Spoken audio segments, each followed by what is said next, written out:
오늘 말씀의 제목은 위의 것을 찾고 생각하라 라는 제목으로 말씀을 나누겠습니다.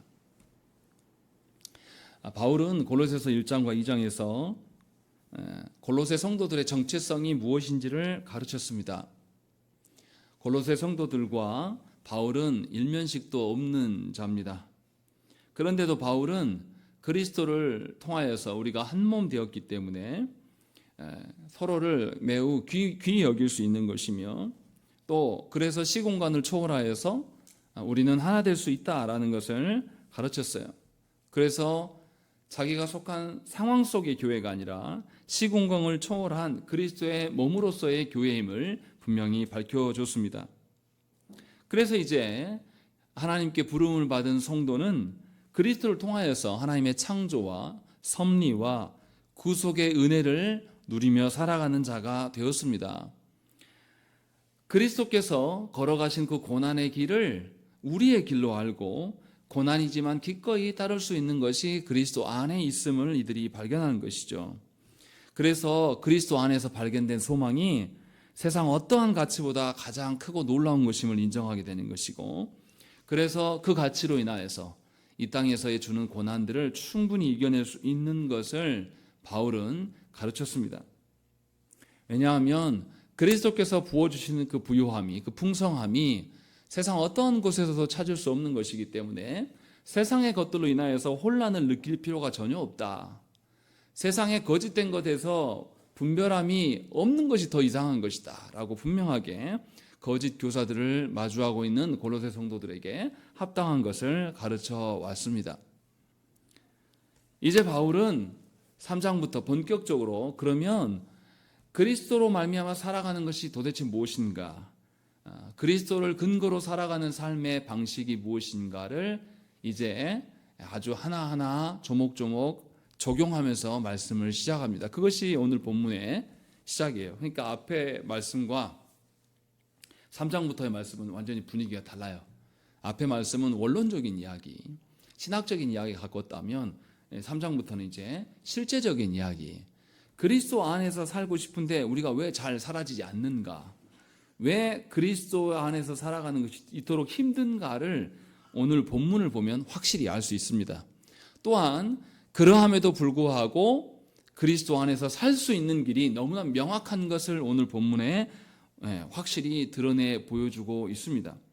그래서 오늘 말씀을 들으면서 여러분들이 무엇 때문에 내가 그리스도 안에서 살 수 없는 것인지를 점검하시고, 또한 동시에 무엇 때문에 내가 살 수 있는가, 이것을 붙드시기를 바랍니다. 많은 이제 그리스도인들이 뭘 착각하냐면 그리스도와 함께 부활하였음을 다 인정할 줄은 알아요. 그런데 뭘 모르냐면 그리스도와 함께 죽게 된 것을 잊어버리는 경우가 훨씬 많습니다. 우리가 그리스도와 함께 부활됨은 기억하지만 그리스도와 함께 내가 죽은 것을 잘 몰라요. 그리스도와 함께 부활됐다는 것은 언젠가 죽었음이 먼저 전제가 돼야 됩니다. 그렇지 않고는 부활을 말할 수가 없어요.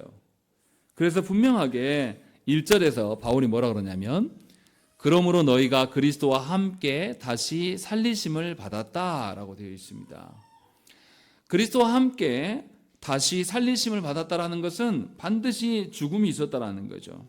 십자가에서 그리스도와 함께 죽은 자들이 성도이다라고 말하고 있는 겁니다.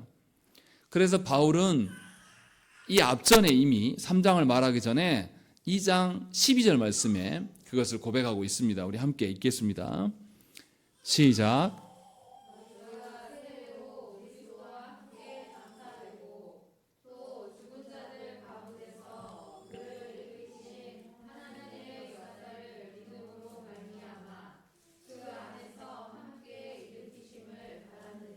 예, 12절에서 분명하게 밝히고 있어요. 그리스도와 함께 장사되었고 죽은 자들 가운데서 일으켜졌다라는 것이죠. 그러니까 전제가 뭡니까? 죽었다라는 거예요. 그런데 이제 무엇에 대해서 죽었냐라는 것이죠. 그것이 20절에 분명히 나와 있어요. 2장 20절 말씀 우리 읽겠습니다. 시작.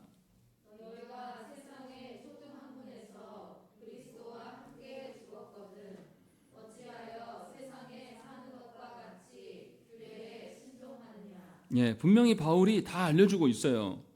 그리스도와 함께 죽은 것이 도대체 뭐냐? 나의 옛사람, 세상의 방식으로 살아가는, 세상의 힘의 논리라든지 돈의 논리라든지 권세의 논리라든지 이런 논리로 살아가는 것이 다 그리스도와 함께 십자가에서 죽은 것이다 라고 말하고 있어요. 그래서 세상의 가치와 질서를 뭐라 그러냐면 초등학문이다 라고 이야기를 하고 있어요. 초등학문은 우리가 영원히 씁니까? 쓰지 않습니까? 쓰지 않아요. 일정 기간 지나면 다 잊어버려도 되는 것들이에요. 사실 그렇게 필요치 않습니다. 사람이 성숙해져 가면 더 이상 초등학문에 머물러 있지 않습니다. 그런데도 왜 너희는 그리스도와 함께 분명히 죽었는데 왜 아직 옛것에 매여 있고 아직도 세상 것에 익숙하냐? 분명히 죽었는데 요 이야기를 지금 하고 있는 거예요. 그것을 전제로 말하고 있습니다. 그러면 그리스도 안에서 죽었다라는 것이 도대체 어떤 의미냐? 갈라디아서 2장 20절 말씀에도 이렇게 나와 있어요. 내가 그리스도와 함께 십자가에 못 박혔나니 그런즉 이제는 내가 사는 것이 아니요 오직 내 안에 그리스도께서 사시는 것이라. 이제 내가 육체 가운데 사는 것은 나를 사랑하사 나를 위하여 자기 자신을 버리신 하나님의 아들을 믿는 믿음 안에서 사는 것이다 라고 분명하게 밝히고 있습니다. 그러니까 예수 그리스도로 말미암아 다시 살게 된 우리는 내 안에 그리스도께서 사시는 거예요. 다시 말하면 내가 주인이 아니라 그리스도께서 주인 되셔서 사는 삶이에요. 그래서 육체를 입고 살아가지만 사실은 그리스도 중심적으로 살아가는 것이 성도이다라고 말하고 있는 겁니다. 그래서 지금 3장 1절에서 말하는 게 그리스도와 함께 다시 살리셨음을 받았으면 이라고 말하는 것은 너 옛사람은 죽었다. 세상 것에 대해서 다 너희들 죽은 자다. 분명히 그리스도가 너희를 살게 하고 너희의 가치 판단과 너희의 행함의 판단의 기준들이 다 그리스도 안에 있는 것이다 라는 것을 전제로 지금 말하고 있는 거예요. 그러니까 예수 안에서 부활을 경험한 모든 성도는 그리스도 안에서 사는 겁니다. 다시 옛날의 방식대로 사는 것이 아니라 그리스도 안에서 살아갈 수밖에 없어요. 그리스도로 인하여서 죄와 저주에서 죽은 자들이기 때문에 이제는 더 이상 그 죄의 권세 아래, 그 저주 아래 있지 않습니다. 그리스도께서 주신 생명 아래 살아가는 것이고 자유함에 사는 거죠. 그래서 예수를 믿는 자는 자신의 삶이 계속해서 개혁되어져 갈 수밖에 없어요. 왜 그렇겠습니까? 전에는 알지 못했던 그리스도의 안에서의 질서가 새롭게 적용되기 때문에 날마다 새로워질 수밖에 없어요. 나의 옛 것들을 버리고 새 질서로 살아갈 수밖에 없는 겁니다. 이게 어떤 의미입니까? 제 대학교 동기가 그때만 해도 뭐 외국에 어학연수 가는 경우가 드문 시대였어요. 그런데 제 동기가 어학연수로 캐나다로 갔습니다. 갔다 와서 자기가 있었던 이야기를 저한테 해주더라고요. 처음에 버스를 탔는데 영어는 하나도 안 들리고 벨을 눌렀는데 버스가 서들어갑니다. 근데 우리나라 같이 문을 안 열어주더래요. 그래서 자기가 가만히 서 있으니까 흑인 기사가, 덩치 큰 기사가 막 뭐라고 하더래요. 하나도 들리지도 않고. 그래서 한 정거장을 그냥 갔어요. 다시 눌렀습니다. 흑인 기사가 이제 또 쳐다보고 있고 본인도 모르고 있고. 그래서 흑인 기사가 화를 내더니 와서 그 앞에 발판을 팍 누르더래요. 그러니까 문이 열리더라는 겁니다. 그러니까 한국에서 타던 버스 방식으로는 타고 내릴 수도 없는 거예요. 그래서 캐나다 가서 그 친구가 하는 이야기가 영어로 배운 게 아니라 삶 자체가 뒤집어졌다. 그 이야기를 하는 것을 제가 들은 적이 있어요. 무슨 말이냐면 하나님 나라 백성으로 살아가는 것은 이제 세상의 방식으로 도저히 살 수가 없어요. 그 아주 쉬운 것, 얼마나 부끄럽고 창피했으면 그 기억을 어학연수 갔다 온 뒤에도 계속 기억하고 그 말을 하겠습니까? 얼마나 충격적이었으면.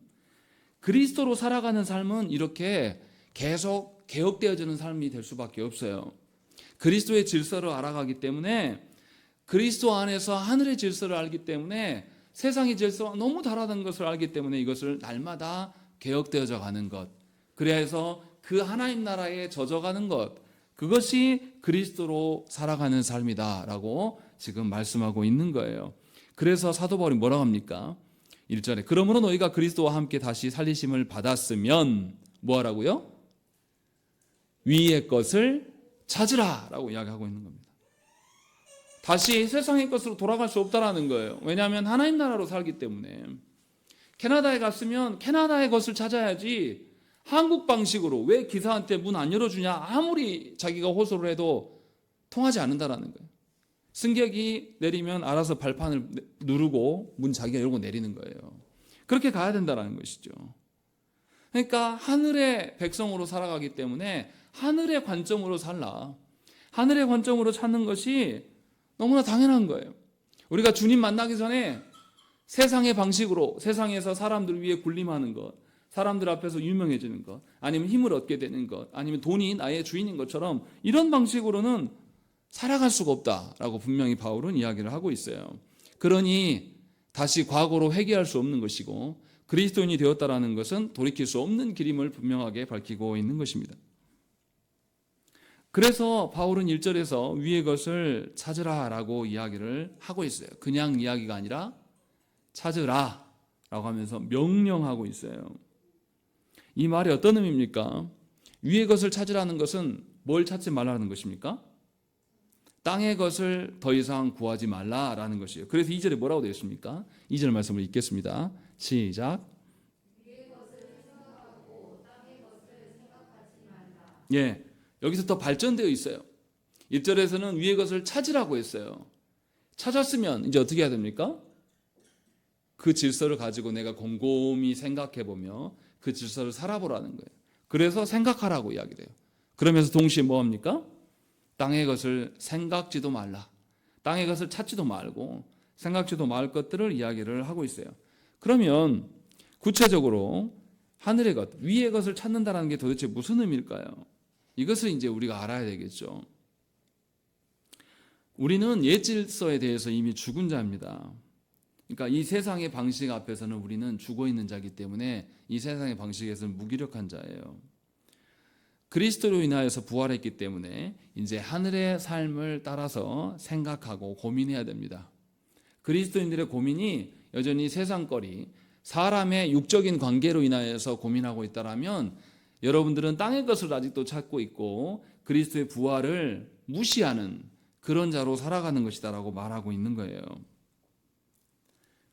그런데 하늘의 것을 찾기가 쉽냐?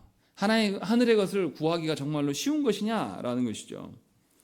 어떻습니까? 말씀대로 살려고 하면 사라집니까? 말씀을 깨닫는 것도 사실 어렵지만 성령께서 깨닫게 해주셔서 우리가 깨달았다 할지라도 그 말씀대로 잘 사라지지가 않아요. 이것을 이제 바울이 설명을 하고 있는 겁니다.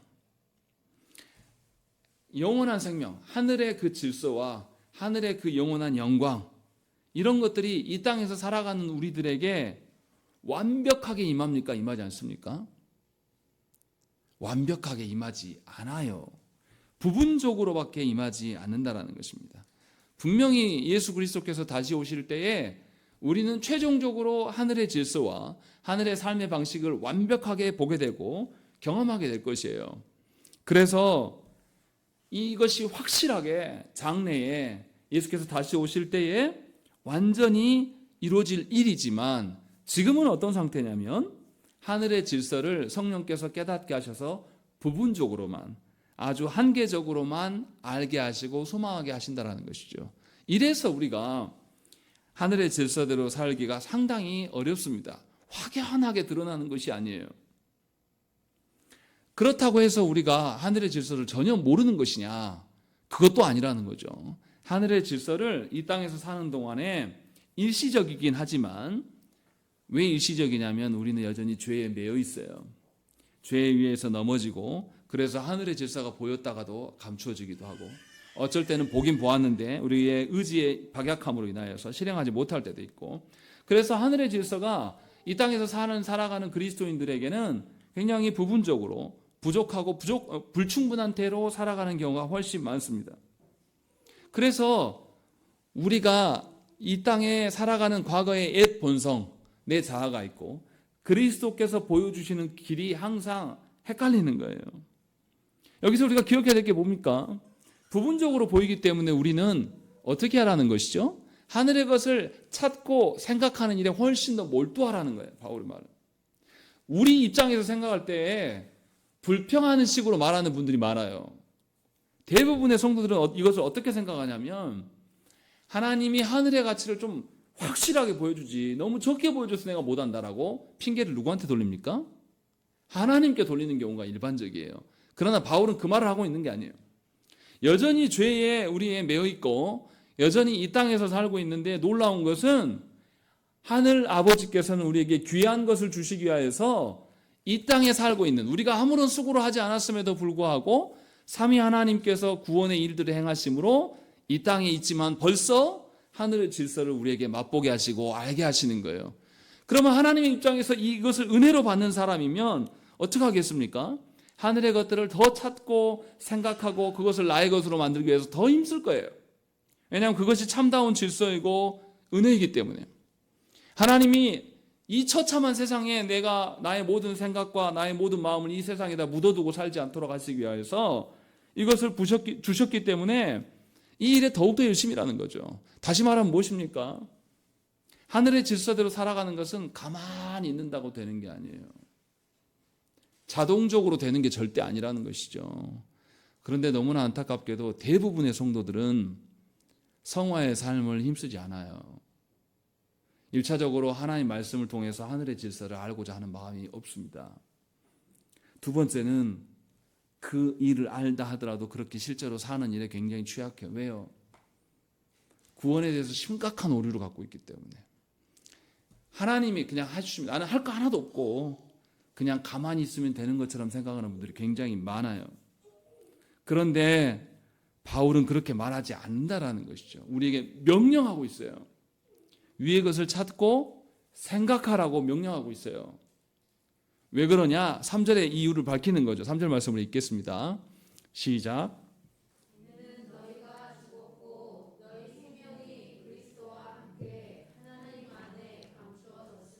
예, 분명히 너희의 옛 자아는 죽었지만 너희 생명이 그리스도와 함께 하나님 안에서 아직은 감추어졌다라고 이야기를 하고 있어요.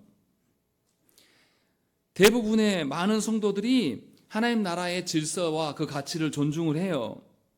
근데 그렇게 살아가지 않는 이유는 뭐냐면 하나님께서 감추셨기 때문이다라고 바울은 분명하게 밝히고 있어요. 왜 감춰놓고 우리보다 하늘의 것을 찾고 구하라고 할까? 이제 또 이런 의문이 들 수밖에 없겠죠.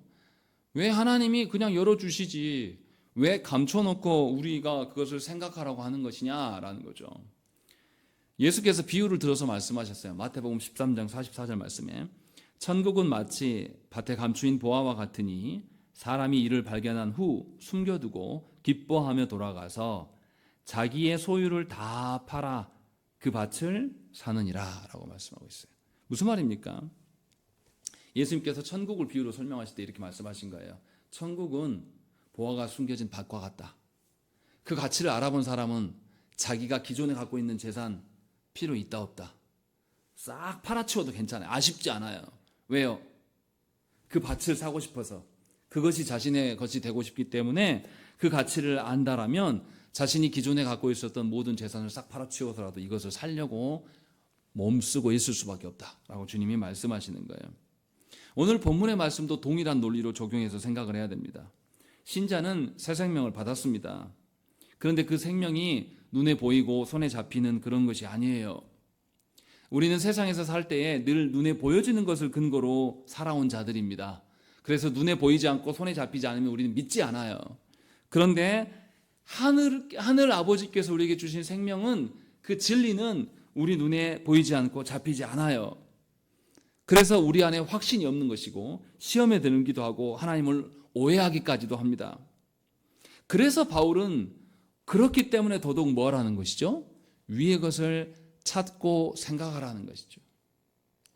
아무것도 안 하면서 감나무 밑에서 감이 떨어지도록 지금 여름인데 가을도 되지 않았는데 그 밑에서 입만 벌리고 있으면서 감이 안 떨어진다고 말하면 그 사람은 어떤 사람입니까?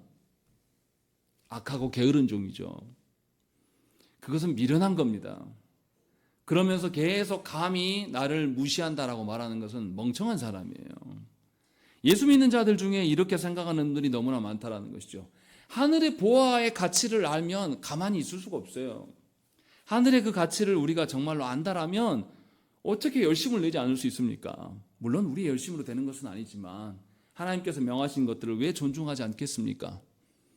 그래서 바울은 오히려 뭐라 그러냐면 위의 것을 그냥 구하라고만 하시는 게 아니라 찾고 생각해라 라고 하면서 명령을 2번이나 반복해서 하고 있는 거예요.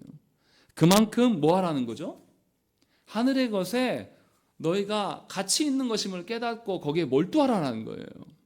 하나님께 구할 것을 구하라는 것이죠. 분명히 이것을 우리에게 밝혀주는 건데 우리는 역으로 생각하는 것이죠. 아주 어리석게 감나무 밑에서 입을 벌리면서 감이 안 떨어집니다.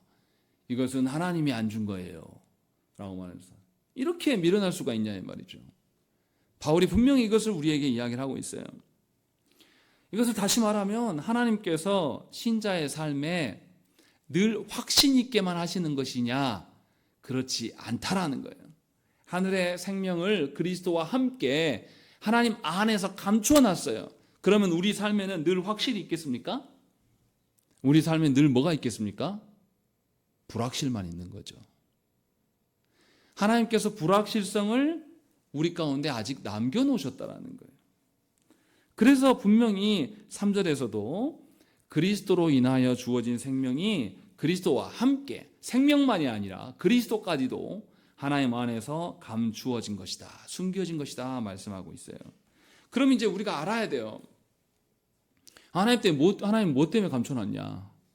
도대체 하나님은 다 보여주지 않고 왜 이렇게 하시는 것일까? 이 이유를 알아야지 우리가 적절하게 반응할 거 아닙니까? 하나님께서 영원한 생명을 감추어 두셨기 때문에 세상에 보여지는 방편으로는 결단코 하나님 나라의 실체를 알 수가 없습니다. 볼 수가 없어요.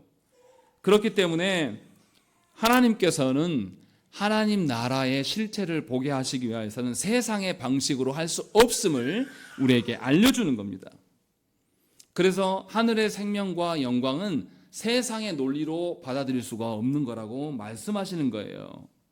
그런데도 조국교 안에 있는 수많은 성도들이 어떻게 살아갑니까? 예수를 믿으면서도 세상 방식으로 살아요. 누가 전도한다? 내가 전도한다 하면 된다. 이거 성경적이지 않아요. 영혼의 변화는 누가 하십니까? 하나님이 하시는 거예요. 근데 우리는 그것을 부르짖어요. 또 구원의 확신을 어디서 찾습니까? 여러분 자신에게서 찾잖아요. 여러분들의 상황, 여러분들의 처지, 여러분의 어떠함에서 찾으려고 하는 거예요. 그러나 성경에서 그렇게 말한 적이 없어요. 믿음은 어떤 것에 대한 믿음입니까? 삼위 하나님의 행하신, 삼위 하나님에 대한 믿음인 것이지 우리가 가진 내 안의 확신이 아니란 말이에요. 내 안의 확신이 믿음이라면 가짜예요. 그건 하나님 주신 게 아닙니다. 그런데 너무나 많은 조국교회 성도들이 자기 확신에 빠져서 정신을 못 차리는 거예요. 그래서 늘 자기의 삶 타령, 자기의 처지 타령, 자기의 환경 타령만 이야기를 하는 거예요. 하나님의 어떠하심에 구원이 달려있는데 그것을 보지 않아요. 얼마나 엉터리같이 삽니까? 그러니까 구원의 확신이 자기 안에서 찾고 싶은 거예요. 그래서 뭐냐면 믿어라, 믿어라, 믿습니까, 믿습니까 이 소리만 하고 있는 거예요. 믿음 누가 주시는데요? 성령께서 우리 가운데 역사하셨을 때만 믿음이 발현되는 거라니까요. 그러면 우리 안에 있는 것이 아니라 우리 안에 있는 것을 다 버리고 삼위 하나님께서 행하신 것에 집중할 것이 너무 당연한 거지 않습니까? 하늘의 가치를 우리가 마음대로 볼 수 없어요. 하나님은 의도적으로 이것을 숨기셨단 말이에요. 왜 그렇습니까? 하늘의 가치가 세상에 하는 방식하고 똑같은 것이라고 생각하면 누가 그리스도인이고 누가 세상 사람인지 알 길이 있습니까? 없습니까? 모르는 거예요. 그런데 한국교회는 이 분별함이 없어요. 자기 열심으로 예수 믿으려고 그러고 자기 어떠함으로 알아서 그냥 상상하고 추정하면서 교회라고 말해요. 그러니 세상과 다를 바가 없죠. 그래서 교회가 성도만 모이면 뭐합니까? 교회 건축하고 힘자랑하는 것이고 목회자들이 모이면 뭐합니까? 누가 큰 교회 목사인가? 그래서 목회자들이 모여서 그리스도 안에서 한 형제 된다들이 모여서 뭐예요? 너 목사는 몇 년도에 받았냐? 누가 선배냐 후배냐? 저질스러운 것이죠. 이런 거 따져서 뭐하게요? 하나님 나라 가서도 나이 자랑할 겁니까? 내일 오늘 지나고 나면 내일 한 살씩 다 2살 내려가시는 분도 있을 텐데 그 내려가면 좋습니까? 똑같아요. 나는 이거 아무런 가치 없는 것들을 우리는 마치 그것이 하나님의 것인 양 우리는 말하고 살아왔어요. 그러니까 기가 막힐 노릇인 것이죠. 교회는 하늘의 어떠함으로 살아가는 자들의 모임이기 때문에 하늘의 어떠함은 하나님께로밖에 받을 수가 없어요. 세상의 방식으로 살 수가 없다라는 것이죠. 이것을 하나님은 알게 하시려고 일부러 감추어 두신 거예요. 분명히 이 점을 저와 여러분들이 알아야 된다는 것이죠. 왜 감추셨습니까? 우리가 세상의 것과 하나님의 것을 구별 못해서 다 섞어버리고 뒤범벅되게 해가지고 변질되게 하고 오해되게 하려고. 이미 한국교회가 그렇게 구원을 오해하고 남용시켰어요. 그래서 세상 사람들이 하나님 없다라고 말하는 겁니다. 누구 때문에요? 먼저 믿은 우리의 이 꼬락서니 때문에 그렇게 돼버린 거예요. 하나님은 한 번도 하늘의 것을 세상의 것과 같다고 말씀하신 적이 없는데도 우리는 여전히 그렇게 하고 있는 거예요. 하늘에 하나님께서 베푸신 구원 때문에 내가 기쁘고 즐거운 것이 아니라 전부 다 세상 일로, 세상의 내 처지와 내 상황, 내 마음의 괴로움, 이것들에 붙들려 살아가는 거예요. 그러니 신앙이 하나도 없는 것이죠. 하나님께서 이것을 감추어 줬으면 우리가 정신 차려서 들어야 돼요. 아, 우리는 하나님께서 세상과 구별되게 하셨구나. 세상에서 내가 가치 없고 무기력한 자였는데 하나님은 나를 이렇게 부르신 것이 아니구나. 하늘의 질서로 나를 불러두셨구나. 나에게 맡겨두시지 아니하시고 감추어 두심으로 말미암아 하나님이 보존하시니 내가 얼마나 편합니까? 하나님께서 하시는 것을 받아 먹기만 하면 되는데 그렇게 하신 거라니까요. 그래서 시편 27편 5절 말씀에 뭐라고 합니까? 여호와께서 환난 날에 나를 그의 초막 속에 비밀히 지키시고 그의 장막 은밀한 곳에 나를 숨기시며 높은 바위 위에 두시리로다. 이렇게 말씀하고 있어요. 무슨 말씀이에요? 성경의 많은 곳에서 하나님의 구원을 비밀이라고 말씀하셔요. 그래서 뭐라고 합니까? 기이한 일이다. 세상에서 볼 수 없는 너무나 신비한 일이다라고 말씀하는 거예요. 이 말은 감추어졌다라는 것이죠. 누구에게만 열린?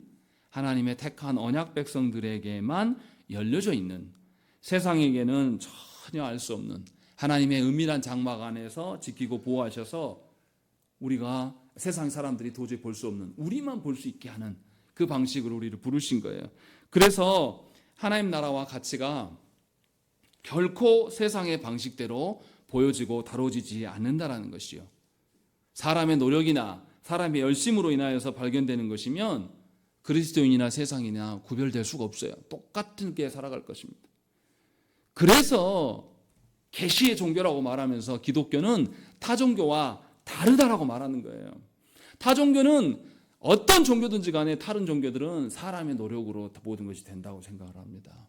사람의 간절함이나 사람의 열심으로. 그러나 우리 하나님은 우리에게 그렇게 우리같이 어리석고 무기력하고 의지 박약한 자들에게 우리에게 맡겨주지 않은 거예요. 오히려 이게 감사할 일 아닙니까? 하나님께서 전적으로 베푸시고 그것을 하나님의 성령께서 택한 자들에게만 보이시고 알게 하시고 살게 하시겠다라고 말씀해 준 것, 이것이 얼마나 놀라운 은혜입니까? 바울은 지금 이것을 이야기를 하고 있어요. 그러니까 그리스도인들은 하나님 나라의 가치를 성령을 통하여서 말씀을 깨달음으로 말면서 알게 되면 세상에서 만족하고 살 수가 없어요. 오히려 세상 속에 사는 것이 더 지긋지긋한 것이죠. 세상의 더러운 방식, 자기 체면, 자기 이름값 하느라고 없는 이야기 다 속은 보이는데 앞에 가서 알랑방구 끼면서 거짓말하면서 세상의 방식대로 서로를 존중하는 것으로 사는 게 아니라 이 사람을 어떻게 해서 속여가지고 내 의지대로 뭔가를 해보겠다, 그런 술수를 짚은 자들이 쓰면 막 토가 넘어올 것 같아요. 속이 다 보이는데 잘 감추지도 못하면서. 얼마나 이게 더럽고 추악한 일입니까? 이것이 교회에서 자행되는 것, 이것이 목사회에서 적용되고 실행되는 것을 보면 참을 수가 없는 거예요. 왜냐하면 하늘의 질서를 맛보게 되면 세상의 질서 가운데 도저히 하나 될 수가 없기 때문에 그렇다는 것이죠. 그런데 우리 시대는 그렇지 않다는 거예요. 교회가 있지만 하나님 나라대라고 하나님께서 하나님 나라의 질서와 가치를 교회에 알리셨지만 교회가 오히려 더 세속화되어 있습니다. 정치인들만 돈 선거하는 게 아니라 이제 정치인들 돈 선거하면 어떻게 합니까? 처벌하잖아요. 정치인들 돈 선거하면 당선돼도 끝까지 추적해서 어떻게 합니까? 100만 원 이상 선고 떨어지면 무효가 돼요. 감옥 가요. 박탈되면서. 교회는요, 돈 선거가 여전히 자행합니다. 너무 대놓고 해요. 교회에 하나님께 드려진 헌금을 가져다가 써대요. 회개도 하지 않습니다. 이것이 계속 진행되어 왔는데 누구 하나도 이것에 대해서 하나님 앞에 불법입니다, 이것은 다 조사해서 법으로 처벌해야 된다 하는 사람이 없어요. 총회나 노회만 그렇습니까? 교회는요? 각 개교회는 어떻습니까? 정말 우리가 진정으로 하나님 나라를 드러내는 교회입니까? 그래서 바울이 오늘 우리에게 말씀하고 있는 거예요. 명령으로. 권면이 아니에요. 하나님께 감추어진 비밀이 있기 때문에 하나님의 방식으로밖에 알 길이 없다. 그러니 하늘의 것을 찾아라. 하늘의 것을 계속 묵상하고 생각하고 그것을 어떻게 하면 너희 것으로 만들지 하나님께 구하라고 지금 계속 이야기를 하고 있는 거예요. 이게 얼마나 복된 길입니까? 바울이 얼마나 귀한 말씀을 우리에게 주고 있는 거예요. 하나님께서 이처럼 하나님 나라를 그리스도와 함께 하나님 안에 감추신 것은 참된 것과 거짓된 것을 이 땅에서 확실히 구별하시기 위한 하나님의 놀라운 섭리예요. 그러니 우리가 불평한 것이 아니에요. 분명히 하나님께서 세상에서 거짓된 것을 구별할 수 있는 것들을 우리에게 주셨습니까? 안 주셨습니까? 말씀으로 주고 계세요. 그러니 우리는 이 땅 안에서 성령께서 말씀을 깨닫게 해주신 것 그 안에서 그리스도 안에서 그리스도와 함께 살아감으로 인하여서 분별된 자로 살아가요. 그래서 하나님 나라의 참다운 가치를 맛보면서 살아가는 것, 그것을 누리면서 살아가는 것을 하나님께서 언약 백성들에게, 교회에게 허락해 주신 거예요. 그러니까 교회의 목적은 뭡니까? 하나님 나라의 질서를 말씀으로 깨달아가고 그대로 살아가는 거예요. 목회는 무엇입니까? 그 말씀을 전하고 가르치고 실제로 성도들이 그렇게 살아가고 있는지 목회자가 돌아보면서 권면하면서 함께 살아가게 하는 것, 그것이 교회의 유일한 목적이에요. 사람 수요를 막 늘리고 교회가 무슨 구제의 기관인 것처럼 구제하는 일에 막 힘쓰고 세상에 나가서 막 홍보하고 문화센터를 짓고 이게 무슨 의미가 있냐 이 말이에요. 본분을 안 하고 있는데, 하나님 나라의 어떠함을 말하지 않는데 어떻게 이게 가당키나 하는 일이냐 이 말이에요. 그런 점에서 우리가 생각을 해봐야 돼요. 그러니 우리가 우리가 익숙한 옛날의 본성대로, 그 방식대로는 살아갈 수가 없어요. 우리의 익숙한 그 방식, 우리의 본성대로 살아가면 누구와 함께 살아갈 수 없습니까? 그리스도와 함께 살아갈 수가 없는 거예요. 다시 말하면 우리의 본성은 누구를 역행해요? 그리스도를 대적하고 역행할 수밖에 없는 거예요. 그러니까 우리는 우리의 본성을 거스르면서 그리스도와 함께 살아가야 되는 것이에요. 그래서 신자들은 세상 속에서 본성대로 안 살아요. 세상 사람도 어떻습니까? 만나면 쾌락을 누리고 함께 흥청망청 취하면서 서로 친해져요. 근데 우리는 그럴 수 없거든요. 그러니까 본성을 거스리는 식으로 우리가 혼자 고결한 척하고 있으니 얼마나 믿겠습니까? 얼마나 싫겠어요. 그래서 고난당할 수밖에 없습니다. 분명하게 바울은 골로새 성도에게 강하게 명령하고 있어요. 너희 본성대로 살 것이 아니라 분명히 죽은 너의 옛 자, 그 본성을 물리쳐내라. 어떻게 해요? 하늘의 것을 찾고 하늘의 것을 생각함으로 그 일을 힘쓰라는 것이죠. 그래서 성도는 하나님 나라가 감추어져서 보이지 않고 손에 잡히지 않는다고 두려워하거나 의심하거나 염려할 필요가 전혀 없어요. 분명히 하나님께서는 성도들에게 교회 안에서 말씀을 통하여서 그리스도께 눈을 뜰 수 있도록 길을 열어놓으셨다는 것입니다. 그 길이 분명하게 확실하게 있어요. 있음에도 이것을 거절하는 것입니다. 그러니 우리가 바로 깨달아야 돼요. 그리고 바울이 또 다른 이야기를 합니다. 4절에서 무슨 이야기 합니까? 4절의 말씀을 한번 읽겠습니다. 4절 시작.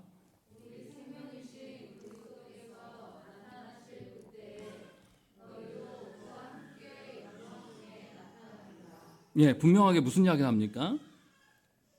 생명이신 그리스도께서 나타나실 때에 성도도 그리스도와 함께 영광 중에 나타나게 될 것이다, 이 말씀을 하고 있어요. 또 1절에는 뭐라고 그랬습니까? 제가 아직 안 읽은 부분. 거기는 그리스도께서 하나님 우편에 앉아 계시느니라 라고 되어 있습니다. 하늘의 것 위에 그곳에는 그리스도께서 하나님 우편에 앉아 계신다라고 되어 있어요. 이게 무슨 말씀이십니까? 그리스도께서 통치하신다라는 것을 말씀하고 있어요. 그리고 그리스도께서 우리를 위하여서 성부 하나님께 우리를 변호하고 계신다라는 거죠. 우리가 사도신경을 강의할 때 성부 우편에 앉으사 뭐 하시는가 이것을 설명을 했죠. 그 일을 하시는 거예요. 그러니 그리스도께서 우리가 하나님 나라의 어떠함으로 살 수 있도록 조치를 취하신다고요? 안 취하신다고요? 취하고 계신다라는 거예요. 이미. 그리고 우리를 위해서 계속 성부께 변호하시는 거예요. 우리의 연약함과 우리의 미련함을 누구를 봐서 참아주시기를, 그리스도를 보면서 참아주시기를, 받아주시기를 요청하고 있는 것이죠. 그래서 우리 안에 그리스도께서 누구를 보내셨습니까? 성령님을 보내셔서 성령님이 절대 떠나지 아니하시면서 우리에게 그리스도에 관한 말씀, 삼위 하나님에 대한 말씀을 깨닫게 하시고 우리에게 적용해 주심으로 말미암아 삼위 하나님께서 친히 행하시는 구원의 어떠함을 알게 하시고 그것을 약속해 주신 거예요. 그러니까 하나님께서 이미 예비하셨습니까? 안 하셨습니까? 이미 다 예비하셨고 다 이뤄놓으신 것을 우리에게 행하라고 명령하시는 것이에요. 그러니 하나님께서 주신 것 안에서 우리에게 하나님 것을, 위의 것을 찾아라, 생각하라 하는 것은 의무이고 짐입니까? 아니면 위로이며 격려입니까? 위로이며 격려일 수밖에 없다는 것이죠. 왜냐하면 하나님 다 해놓으신 거예요. 다 해놓으시고 우리에게 거기에 순종에 들어가서 누리라고 하는 거죠. 그러니 얼마나 격려입니까? 우리 스스로 누릴 수 없기 때문에 하나님께서 다 해놓으시고, 마치 엄마가 자녀를 위하여서 모든 식사 준비를 다 해놓고 자녀가 그것을 충분히 먹을 수 있도록 다 알맞은 논두로 마련해놓고 아들아 와서 딸아 와서 밥 먹어라 라고 하는 것 그 하나만으로도 얼마나 우리가 위로가 됩니까? 엄마의 그 음성 자체가 우리에게 밥 먹기 싫은데 억지로 먹어야 되는구나, 의무구나, 짐이라고 하는 사람이 있습니까? 그런 거 없어요. 다 하나님 앞에서 그것을 소망으로 삼고 의로 여긴단 말이에요. 그래서 우리의 신앙 선배들 어떻게 살았습니까? 시편 119편 1절 말씀에 주의 말씀은 내 발의 등이요 내 길의 빛이니이다 라고 고백하고 살았어요. 하나님의 말씀이 하나님 나라로 살게끔 하신다라는 거예요. 그리고 잠언 6장 23절 말씀에 대저 명령은 등불이요 법은 빛이요 훈계 책망은 곧 생명의 길이라 라고 말씀하고요. 놀랍지 않습니까? 우리 중에 명령 듣기 좋아하는 사람 누가 있습니까? 명령 다 듣기 싫어해. 그런데 믿음의 선조들은 뭐라고 합니까? 명령이 등불이다. 그리고 법 하면 우리가 얼마나 답답합니까? 그런데 오히려 하나님의 법을 빛으로 여기고 하나님의 책명까지도 뭐라고 합니까? 생명의 길로 여기고 있는 거예요. 내가 엄한 길로 갈까 봐, 내가 하나님 나라의 질서에서 벗어나는 길을 하나님이 나를 책망하시면서 훈계하시면서 다시 옳은 길로 인도하신단 말이에요. 이것을 지금 경험하고 있는 거예요. 그래서 믿음의 선조들은 자신의 연륜이나 자신의 세상에서의 능력이나 이런 거짓된 지혜를 탐하지 않았어요. 사람들 앞에서 자기 자랑하지 않는단 말이에요. 왜냐하면 자기 것 안에는 선한 게 하나도 없어요. 하나님께서 주신 것만을 귀중하게 여긴단 말이에요. 그래서 말씀을 붙잡고 하나님의 법을 붙잡고 하나님의 주신 훈계를 달게 받으면서 그것이 참된 길임을 인정하며 살았어요. 왜 그렇습니까? 우리는 우리 스스로 하나님 나라를 보지 못해요. 우리는 우리 스스로 우리의 능력으로 하나님 나라 일들을 수행하지 못합니다. 우리는 그렇게 무능해요. 그래서 하나님께서 주신 것으로, 하나님께서 인도하심으로 벗어날 때도 우리 스스로 수종해서 못 들어와요. 그러니까 하나님께서 주의 지팡이와 막대기로 원수를 막아주시면서 동시에 우리를 때리시고 다시 하나님께서 우리를 채찍질하심으로 기뻐하면서 돌아온다는 것이죠. 이렇게 살아가는 거예요. 그러니 주의 말씀이 나의 가슴을 후벼 파고 주의 법도가 나를 괴롭게 하고 하나님의 훈계가 나에게 눈물 나게 할지라도 그것이 살 길임을 잘 아는 것이죠. 그래서 믿음의 선배들은 말씀 앞에서 울고 말씀 앞에서 애통해하면서 하나님의 놀라운 사랑을 깨달았어요. 그래서 울면서 기뻐하는 삶을 산 것이죠. 아이러니 보일 수 있어요. 세상 사람이 볼 때는 너무 이상한 거예요. 왜 저렇게 사냐? 왜 저렇게 미련하게 사냐라고 말을 들을 수밖에 없어요. 그러나 삼위 하나님의 어떠하심을 본 사람들은 그렇게 사는 거죠. 그것이 길이니까. 그래서 분명하게 예수께서 영광 중에 오실 텐데 그 영광에 우리가 함께 나아가게 된다라고 이야기를 하고 있는 거예요. 그리스도께서 이미 이 땅에서 구원을 성취하셨어요. 처음 오셔서 우리의 것들을 다 이루시고 그리스도 안에서 하나님 나라를 보게끔 성령님을 내주게 하셨어요. 그런데 그것만으로 그치지 않고 어리석은 우리를 위해서 어떻게 하신다고요? 다시 오시겠다라고 약속하셨어요. 그러니 두 번째 때는 어떻게 옵니까? 4절의 말씀처럼 우리 생명이신 그리스도께서 나타나실 그때에 너희도 그와 함께 영광 중에 나타나리라. 이제 감추지 않겠다라는 거죠. 예수께서 다시 오실 때는 확연하게 하나님 나라 일들을, 지금껏 내가 예수 믿는 방식으로 살아와서 내 주변에 있는 하나님을 알지 못하는 자들이 나를 멍청하다, 미련하다, 멸시하고 나를 오히려 짠하게 봤던 그 사람들 앞에서 다 폭로하실 거예요. 너희는 몰랐지. 예수께서 오심으로 하나님 나라의 영광이 무엇인지를 확연히 보이면서 이 미련한 자들아 누가 더 미련했는지를 봐라 하면서 다 신원해서 하나님 보여주실 거란 말이죠. 그래서 세상의 조롱과 멸시를 현재에 이겨낼 수가 있는 거예요. 왜냐하면 주님이 오시면 확연하게 다 드러날 거니까.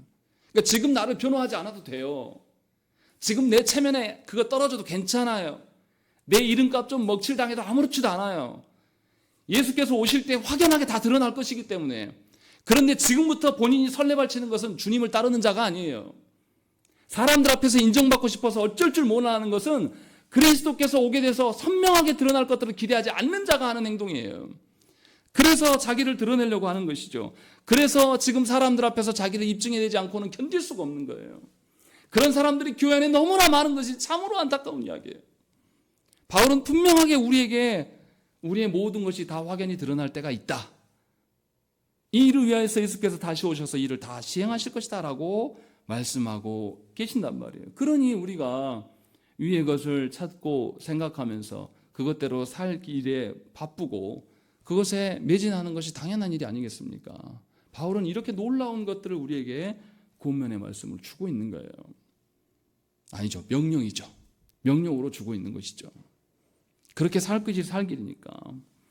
그래서 요한일서 3장 2절 3절 말씀에 사랑하는 자들아 우리가 지금은 하나님의 자녀라 장래에 어떻게 될지는 아직 나타나지 아니하였으나 그가 나타나시면 우리가 그와 같을 줄을 아는 것은 그의 참모습 그대로 볼 것이기 때문이니 주를 향하여 이 소망을 가진 자마다 그의 깨끗하심과 같이 자기를 깨끗하게 하느니라 라고 말씀하고 있어요. 예수께서 오실 때에 우리가 누구처럼 된다고요? 놀랍게도 예수님처럼 된다고요. 그 일을 알고 있는 자는 지금 어떻게 산다고요? 이 소망을 품고 살기 때문에 세상과 구별된 깨끗한 삶을 살아갈 수밖에 없다라고 증언하는 것이 사도 요한의 고백이에요. 이게 얼마나 영광스러운 일입니까? 그러니 우리가 하늘의 진리대로 하나님의 질서대로 살지 못하는 것에 대해서 하나님이 우리의 환경을 그렇게 만들었다 핑계할 것이 아니라 우리의 무기력함을 더 알고 하나님께서 주신 방편 안으로 우리가 걸어 들어가야 돼요. 하나님 주신 은혜의 방편이 뭡니까? 하나님 주신 말씀과 성례와 기도예요. 그 자리로 가면서 하나님께만 이 모든 것이 달려있다. 세상에서 나의 어떠함으로 살아갈 수 없다라는 것을 분명하게 고백하는 것이죠. 그래서 모든 성도는 복음을 알고 복음에 대한 합당한 반응으로 살아가는 것입니다. 복음을 누가 주십니까? 하나님께서 주셔요. 복음을 누가 적용하십니까? 성령께서 우리에게 적용하시고 우리는 반응하면 되는 거예요. 얼마나 쉽습니까? 얼마나 편안한 길입니까? 얼마나 안정된 길입니까? 분명히 이 길로 우리를 인도하셔요. 왜냐하면 우리가 그리스도와 함께 죽고 부활하였기 때문에 이제 성도의 생명은 그리스도 안에 그리스도와 함께 하나님 안에 감추어져 있어요. 그러나 성령께서 함께 하심으로 여전히 우리에게 하늘의 생명을 맛보게 하신다는 것입니다. 그러니 저와 여러분들이 무엇을 위해서 힘써야 되겠습니까? 얼마나 하나님께서 놀라운 그 진리를 우리에게 주셨어요. 하나님 나라의 질서대로 살지 못하는 것을 그것에 되새기면서 왜 나는 이럴까 하는 게 얼마나 미련한 방법입니까? 나는 원래 그래요. 우리가 원래 그런 존재이기 때문에 하나님께서 어떻게 하셨다고요? 하나님의 말씀과 성례와 기도의 자리로 우리를 부르시는 거예요. 우리가 그 일에 매진하면서 하나님의 길에 반응하면서 살아가시면 되는 겁니다. 그러할 때 우리는 새로운 질서를 하나 둘씩 습득하게 되는 거예요. 그렇지 않겠습니까? 여행이 왜 신기합니까? 내가 살아온 그런 삶의 시스템이 아니라 전혀 다른 새로운 세계에 들어가는 거예요. 나는 이방인이에요. 거기서는 한국에서 통했던, 광주에서 통했던 질서가 남의 나라 가면은 통하지 않는 것을 깨닫기 때문에 유화적으로 내가 바뀌어 있어요. 유화적이어서 위험할 수도 있습니다. 그러나 유화적이기 때문에 새로운 것을 많이 보게 되는 거예요. 이미 우리는 하나님 나라 안에 두고 살게 하신 거예요. 그러니 신자의 삶은 늘 갱신되어져서 기쁘고 새로운 날이에요. 그래서 날마다 새롭다라고 우리의 조상들은 고백을 한 것이죠. 그러니 저와 여러분들이 정말로 이 땅 안에서 참된 교회의 모습을 증거하기 위해서 하나님 나라의 질서대로 살기 위해서 기도하십시오. 하나님이 주신 것들을 가장 복된 것으로 알고 그 길을 붙잡고 살아가십시오. 이것을 우리가 모르지 않아요. 이미 알고 있습니다.